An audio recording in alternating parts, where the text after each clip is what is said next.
team has a guy that can guard him one-on-one. Kyrie Irving lays it up and in. Take out and wind it back.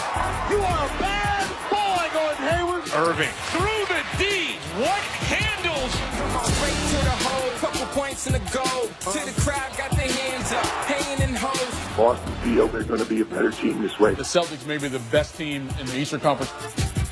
Turn it up, hey. Watch me turn it up, turn it up, turn it up, hey. Yeah, the Celtics took the Cavs to 5 games in the Eastern Conference Finals, and all of a sudden, they changed their roster. Jeff Goodman joins us now from Newport, Rhode Island, where the Celtics will open training camp later today. And an interesting scene yesterday, though, Jeff, in Cleveland as well as Boston. LeBron James, Kyrie Irving, both addressing the circumstances of Kyrie's departure from Cleveland. What can you tell us about how Kyrie addressed the situation?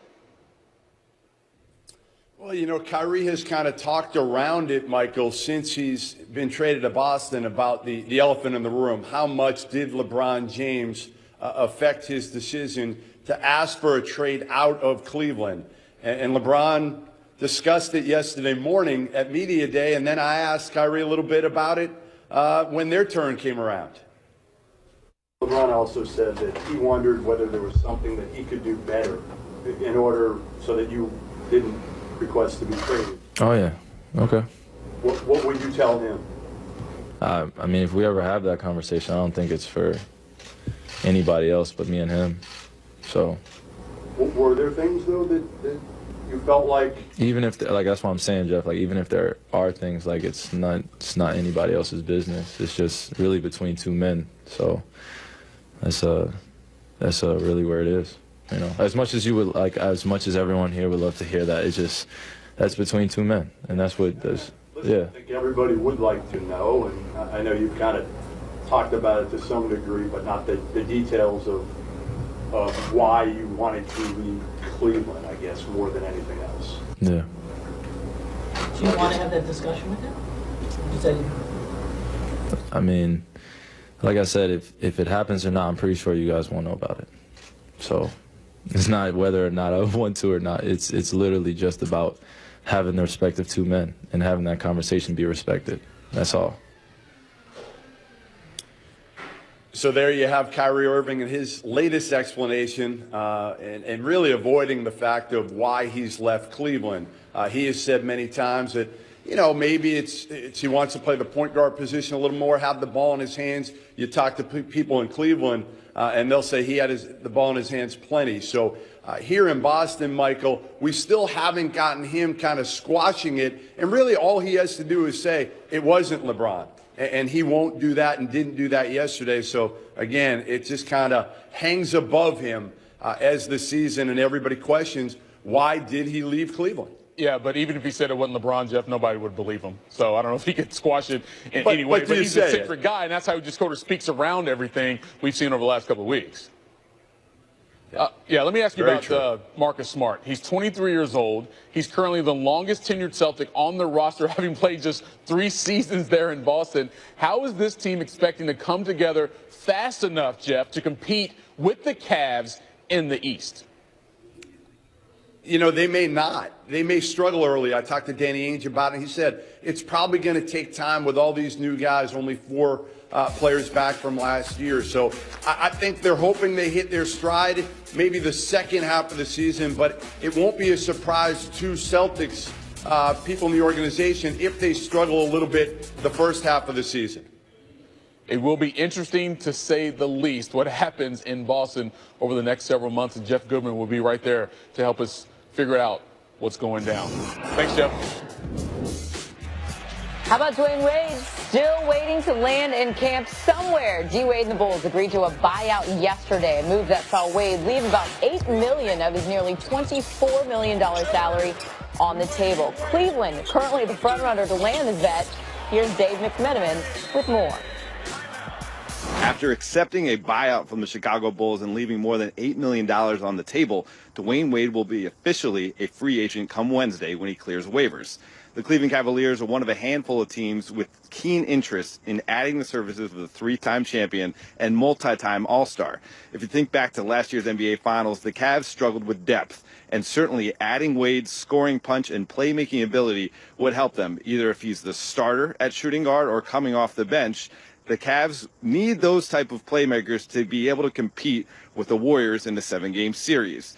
Now, the issue for the Cavs is they have 17 guys under contract right now. The first 2 to go will most likely be Eddie Tavares and Kay Felder, but even that leaves them at 15, which means they'd have to do some sort of additional move or waive a player in order to reunite Dwayne Wade with LeBron James in Cleveland. Thank you, Dave Mikamika. Now, despite a down year in Chicago, D. Wade has been one of the most prolific scorers since he entered the league in 2003. He's averaged 20 points per game in 10 of his 14 seasons. Carmelo Anthony and LeBron James are the only players with more such seasons in that span. Well, despite the overwhelming majority of other athletes from America's largest sports, the NBA's biggest stars have been very vocal in their feelings about social injustice, community issues, and even criticizing the president of the United States. And Monday, during the NBA Media Day events, we saw even more of that, beginning with LeBron James. My voice, for me personally, is more important than my knee. I talk to you guys every single day. And what I say, I think it should hit home for a lot of people and know where I stand.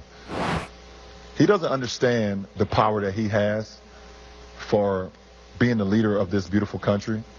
He doesn't understand how many kids, no matter the race, look up to the president of the United States for guidance, for leadership, for words of encouragement. I guess, in short, if Donald Trump did his job, players would not be kneeling. I couldn't believe the president of the United States would stoop to that level and to disrespect the NFL players by calling them, what he called them, and then also not allowing them to protest. That's their right. Obviously, race is the elephant in the room, and we all understand that. But unless it is talked about constantly, it's not going to get better. People get bored. Oh, is it that again?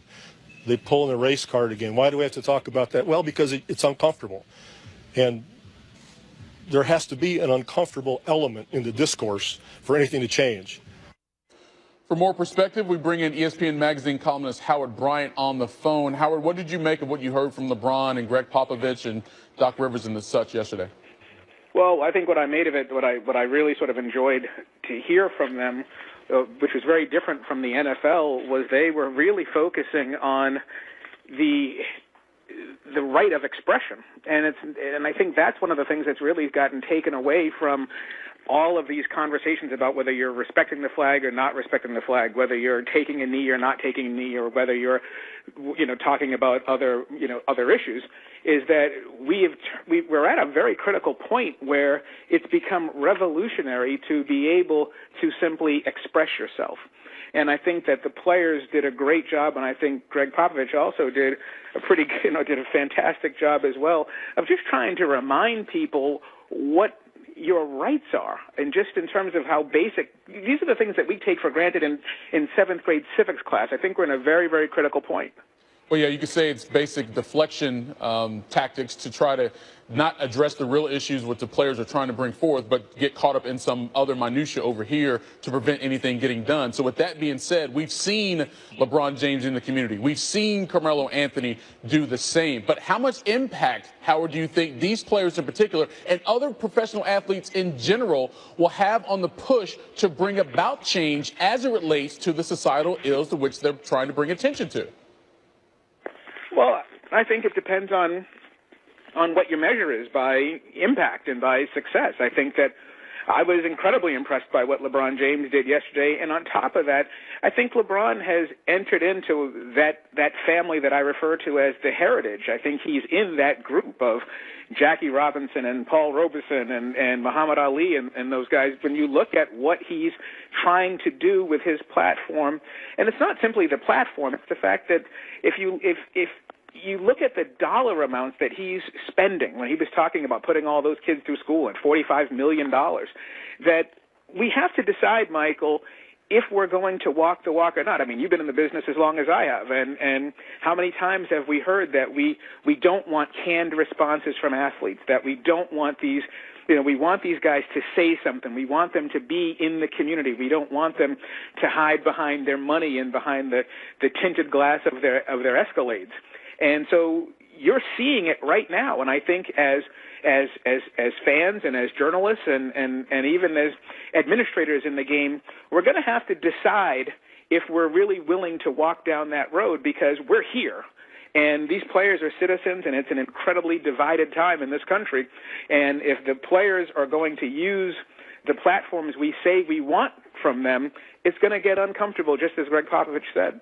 You mentioned Jackie Robinson. Another athlete who walked on the front lines of the civil rights movement was Bill Russell. And yesterday, he posted a picture of him on Twitter, and it seems to be a very new Twitter profile just for the explicit purpose of putting up this picture. He's kneeling with the Congressional Medal of Freedom around his neck with the caption, quote, "Proud to take a knee and to stand tall against social injustice." What message does it send, Howard, that Bill Russell is joining this movement? Well, I think the message that it sends is that this is the heritage. This is the part of the heritage that has existed all the way back, if you go back into the teens and the 20s. And I think if you're of a certain age, we've forgotten that. We forgot that sports has always been a part of the social fabric, and that it's always been part of the political fabric. I mean, when people talk about this stuff, we seem to forget that the only reason that athletes began talking in the first place was to make America, to place America in a very positive light against Nazi Germany. It goes back that far. So to have Bill Russell get involved again after everything that he did in the 1960s is a reminder that that 40-year period where you had O.J. Simpson and Michael Jordan and Tiger Woods as more corporate players that didn't really want to get involved, that those days are over, and we've returned back to this athletic heritage that we saw in the 40s, 50s, and 60s. Yeah, and of course, in 1980, President Reagan removed the U.S. Olympic team from the Olympics there in Moscow. Howard Bryant from ESPN The Magazine joining us.